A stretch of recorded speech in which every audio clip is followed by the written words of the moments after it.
Contributing to the budget in the National Assembly, Hengari argued that the financial blueprint lacks the urgency needed to address Namibia's structural economic challenges and misses the opportunity to redefine national development priorities. One of her strongest criticisms was the budget's failure to reflect the new ministerial mergers announced by President Netumbo Nandi-Ndaitwah. One of the most glaring inconsistencies is the budget's failure to reflect the ministerial mergers announced by President Ndaitwah. The restructuring was announced as a measure to streamline government operations and improve fiscal efficiency. Yet, the estimates presented before us show no sign of consolidated funding.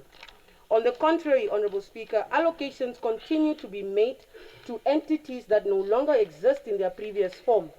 This raises fundamental questions about the alignment between executive decisions and fiscal planning. Are we financing ghost ministries? Is this not fiscal recklessness masquerading as business as usual? She also called attention to the lengthy post-election transition period, describing the 3 to 4 month gap between elections and the swearing-in of new leaders as a serious obstacle to effective budget planning. Hengari proposed constitutional reforms to align political transitions with the national budgeting process. When a new administration assumes office, it must have the time, it must have the mandate, and it must have the institutional support to craft a budget that reflects its policy vision. Rushing this process not only undermines transparency and accountability, but it also severely limits the capacity of the new government to effect meaningful change. There is therefore a need to revisit, Honourable Speaker, the constitutional and legislative frameworks governing this transitional period to safeguard the integrity of future budgetary processes. Hengari highlighted Namibia's deepening housing crisis and youth unemployment, which remains above 50%.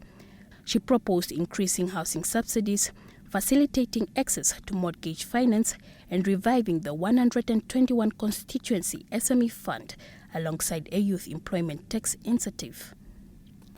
Despite acknowledging the positive trend in reducing the fiscal deficit from 8.5% in 2020 to 2021 to 3.4% in 2024 to 2025, she warned against austerity policies that could harm national development goals.